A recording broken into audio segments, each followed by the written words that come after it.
Hey guys, welcome back to Sripeda stories. మీకు మంచి evening snack item అయితే చెప్పడానికి వచ్చేసానండి. ఏం లేదండి, సొరకాయ తప్పాల చెక్క. దాన్నే తెలంగాణలో సర్వపిండి అని అంటారు.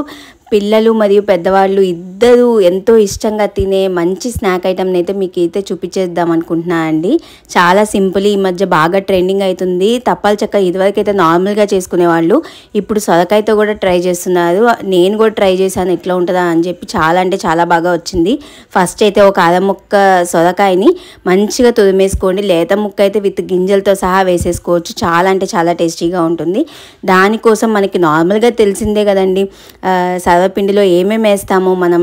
పల్లీలు మంచిగా ఇట్లా వేయించేసుకుని దోరగా ఎర్రగా రెడ్డిష్ బ్రౌన్ వచ్చేటట్టు వేయించుకుని దాన్ని మంచిగా చితిపేసుకోవాలి. అలాగే శనగపప్పు ఒక కప్పు శనగపప్పు అయితే నేను తీసుకున్నాను. నేను తీసుకున్న బియ్యపిండి క్వాంటిటీకి నేనైతే ఒక కప్పు తీసుకున్నానండి.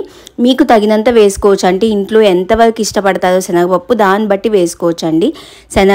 బియ్యపిండి మనము నార్మల్గా ఇట్లా జల్లెడిచ్చుకుని వేసుకుంటే అందులో ఏమైనా పురుగులు ఉన్నా లేదా మరబట్టేటప్పుడు ఏమైనా బియ్యం గింజల్లాగా అట్లా ఉన్నా కూడా మంచిగా వస్తుందండి. స్మూత్గా వస్తుంది టెక్స్చర్ ఎప్పుడు కానీ. అట్లాగా మనము జల్లడిచ్చుకుని వేసుకుంటే బాగుంటుంది.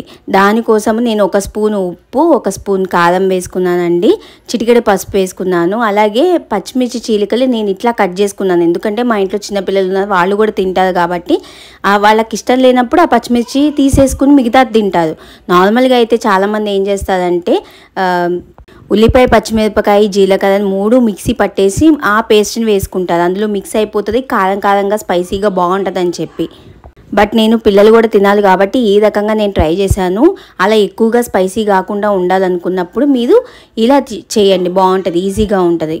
నేనైతే 3 కప్పులు రైస్ ఫ్లోర్ అయితే తీసుకున్నానండి. దాన్ని మంచిగా మనం కలుపుకోండి. తగినంత అన్నీ వేసుకున్నాను దానికి తగ్గట్టు. తప్పాల చెక్కకి ఎప్పుడు కూడా మనము గంట ముందు శనగపప్పు అయితే నానబెట్టుకోవాలండి. అట్లా మంచిగా అవుతుంది అనమాట. మంచి ఫ్రై కూడా అవుతుంది, మనం నూనెలో వేయించుకుంటాం కాబట్టి. నేను 3 కప్పుల బియ్యపిండి తీసుకున్నా కాబట్టి దాని తగినంత శనగపప్పు అయితే తీసుకున్నాను. అలాగే జీలకర్ర కూడా నార్మల్గా డైరెక్ట్ వేసేసుకోవచ్చు.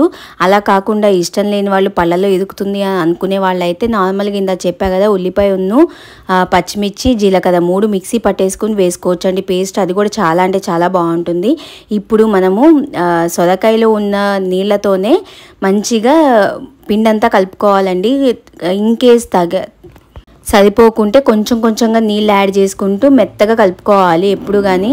వన్స్ మనం పిండి పొడి పొడిగా కలుపుకున్నాక మనకి సరిపోలేదనుకో ఉప్పు, దాని తగినంత మనం మళ్ళీ వేసుకుని, అలాగే నేనైతే ఉల్లిపాయ ముక్కలు ఇట్లా కచ్చపచ్చగా తరుక్కున్నా అండి. నాకు ఎందుకంటే ఉల్లిపాయ ముక్కలు అట్లాగా నోటికి పంటికి తగులుతూ ఉంటేనే మంచిగా అనిపిస్తుంది, టేస్ట్ ఫ్లేవర్ కూడా. అలా మిక్సీ పట్టేసి వేసేసుకుంటే అంత టేస్టీ అనిపించదు. అందుకే ఈ రకంగా అయితే నేను చేసుకున్నాను. పిండిని అయితే మంచిగా మెత్తగా కలుపుకోండి, అలాగే నేను చూపిస్తున్న విధంగా. ఎందుకంటే ఉప్పు కారాలు మొత్తం పిండి అంతటికీ పట్టాలి, అప్పుడే చాలా అంటే చాలా బాగుంటుంది టేస్ట్. పచ్చిమిరపకాయలు మేము డైరెక్ట్గా వేసాం కాబట్టి ఆ స్పైసీ లెవెల్స్ కూడా తగినంత సరిపోయింది పిండికి. చూసారా ఎట్లా కలుపుకుంటున్నాను మొత్తము. కొంచెం కొంచెంగా వాటర్ యాడ్ చేసుకుంటూ కలుపుకుంటేనే మనకి పిండి అలా మెత్తగా స్మూతీ టెక్స్చర్లో కరెక్ట్గా మనం నొక్కునే విధంగా వస్తుంది అనమాట. మామూలుగా చెక్కలు చేసేటప్పుడు కూడా సేమ్ ఇంతే విధానం అండి, అంతకన్నా ఏం లేదు. మనం యాడ్ చేసుకోవచ్చు. నార్మల్గా సొరకాయ గారెలని అంటారు, నార్మల్గా చెక్కలు చేసుకుంటారు. ఏంటంటే ఇవి ఒక 1 వీక్ అంత స్టోరేజ్ ఉండదండి, ఎందుకంటే సొరకాయ కాబట్టి పాడైపోతుంది, వాసన వస్తుంది. ఎట్లా 1 or 2 days అట్లా తినేటట్టు ఉంటుంది అంతే అండి.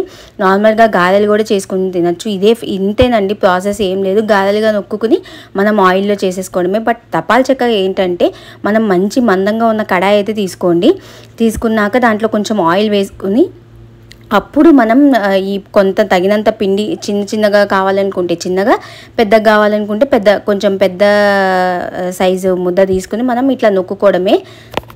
చాలామంది 2 వైపులా కాల్చేస్తూ ఉంటారు తప్పాల చెక్కని, అది కరెక్ట్ కాదండి ప్రాసెస్. నార్మల్గా ఇప్పుడు ఏంటంటే 2 వైపులా కాల్చకుంటే తినట్లేదు, ఎవరు ఇష్టపడట్లేదు అంటారు. మామూలుగా ఇది ఆవిరిలో మగ్గేదండి తప్పాల చెక్క అనేది ఎప్పుడు కానీ. సర్వపిండి మనం ఇంత తగినంత నూనె పోసుకుని మామూలుగా ఇలా నొక్కుని పెట్టుకుని అలా హోల్స్ చేసుకుని ఆ వాటిలో కొంచెం నూనె పోసుకుని తర్వాత మూత పెట్టేసి స్టవ్ మీద పెట్టి మూత పెట్టేసుకోవాలి. ఆవిరికి మగ్గేదే సర్వపిండి అంటారు. అప్పుడు మనకి టేస్ట్ ఉంటుంది, అలాగే బలం కూడా.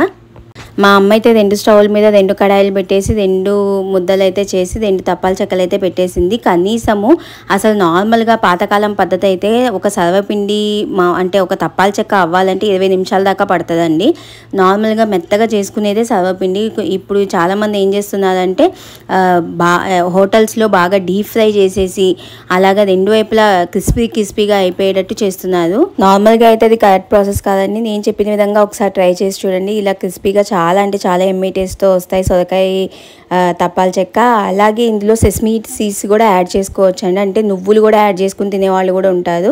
మేమైతే దాన్ని స్కిప్ చేసేసాం. అలాగే ఉల్లాకితో కూడా ఒకసారి ట్రై చేసి చూడండి, చాలా బాగుంటుందండి. నా ఛానల్లో మంచి ఇంట్రెస్టింగ్ రెసిపీస్, కుకింగ్ సంబంధించి అలాగే పిల్లలకు సంబంధించి ఆడవాళ్ళకి సంబంధించి అన్నీ నేను వీడియోస్ పోస్ట్ చేస్తూ ఉన్నానండి.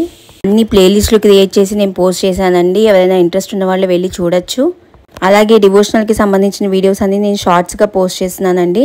వాటికి మంచి రెస్పాన్స్ వస్తుంది. మంచి ఫ్యాక్ట్స్ కూడా చెప్తున్నానండి. మరెన్నో ఇంట్రెస్టింగ్ వీడియోస్ కోసం నా ఛానల్ని please do like, share and subscribe చేసుకోండి. Until then bye, thanks for watching.